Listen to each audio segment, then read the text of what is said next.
जो भी हम सत्ता में आते हैं वो हम इस बात को भूल करके उन एजेंसियों का दुरुपयोग को बढ़ा देते हैं।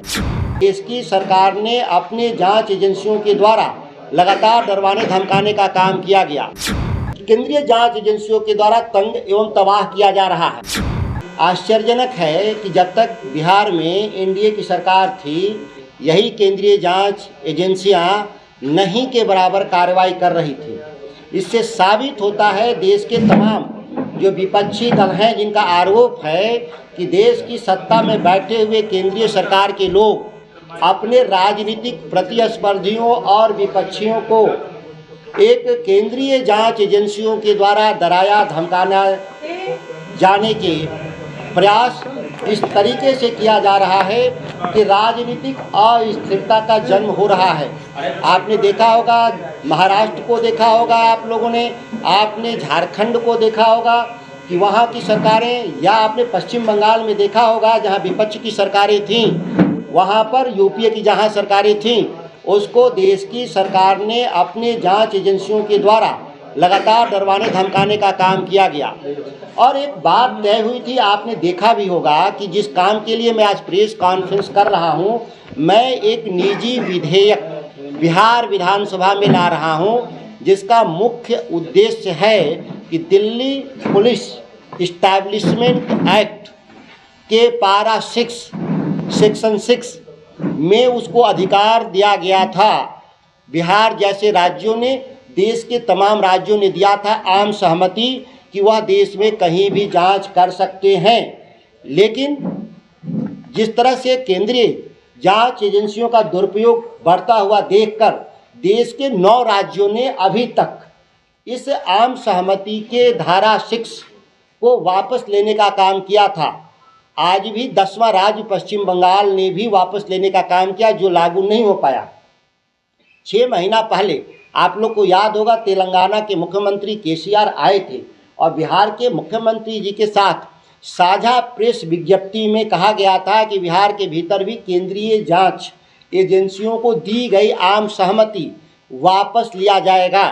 लेकिन आप देखते होंगे ये 6 महीना बीत जाने के बाद भी बिहार में यह आम सहमति वापस नहीं लिया गया। और आज राष्ट्रीय जनता दल के नेतृत्व श्री तेजस्वी प्रसाद यादव जी, राबड़ी जी और लालू जी जैसे हमारे जो शीर्ष नेतृत्व, पार्टी के कई सांसद, पार्टी के कई विधायकों पर लगातार केंद्रीय जांच एजेंसियों के द्वारा उन मामले में जांच की जा रही है जिस मामले में पहले ही जांच कर करके चार्जशीट कोर्ट में दाखिल कर दिया गया। अब किसी भी जांच एजेंसी को या किसी भी तीसरे पक्ष को लगता है कि कोई नई सूचना है, कोर्ट में जाकर उसको सबमिट करना चाहिए और ट्रायल कराना चाहिए।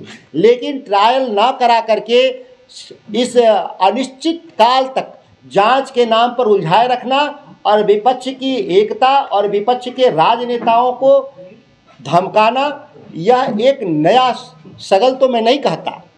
इसीलिए कि जो अभी वर्तमान में जो केंद्र में सरकार में बैठे हैं, उन लोगों का खुद आरोप था, जब वो गुजरात के मुख्यमंत्री थे और विपक्ष में थे, तो उनका कहना था कि जो केंद्र की सरकार है, तत्कालीन केंद्र की सरकार, वह अपने विपक्षी नेताओं को केंद्रीय जांच एजेंसियों के द्वारा तंग एवं तबाह किया जा रहा है। कहने का मतलब कि यह सर्वानुमति है इस देश में, पक्ष हो या विपक्ष कि नहीं, यह केंद्रीय एजेंसियां दुरुपयोग की जा रही हैं। लेकिन दुर्भाग्य क्या है, जो भी हम सत्ता में आते हैं वो हम इस बात को भूल करके उन एजेंसियों का दुरुपयोग को बढ़ा देते हैं, और जो विपक्ष में है वो उसको समाप्त करने की बात करते हैं। इसीलिए मैंने विधायिका के सदस्य होने के नाते मैं इस अधिकार का इस्तेमाल करते हुए मैं निजी विधेयक बिहार विधानसभा में आज पेश कर रहा हूं, और माननीय विधानसभा के अध्यक्ष जी से मैं चाहता हूं कि इसी सत्र में बहस हो करके जो दिल्ली DSPE एक्ट को जो आम सहमति मिला है बिहार से, इसको निरस्त कर दिया जाए और केस टू केस मेरिट के आधार पे बिहार सरकार से अनुमति लेकर जांच की जरूरत महसूस करेगी राज्य सरकार, तो उसको जांच करवाया जाएगा। क्योंकि बिहार सरकार के पास खुद भी कई जांच एजेंसियां हैं, राज्य के भीतर समस्या होती है, इसकी जांच स्वयं कर लेती हैं। अगर राज्य से बाहर वह अपराध घटित हुआ हो तो वैसे में केंद्रीय जांच एजेंसियों का भी सहयोग लिया जाना चाहिए जरूरत के हिसाब से। सिर्फ खबर दिखाना देशवा न्यूज का मकसद नहीं।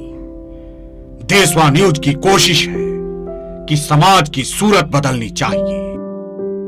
देशवा न्यूज पर वीडियो देखने के लिए लाइक करें, सब्सक्राइब करें, साथ ही बेल आइकन दबाना न भूलें।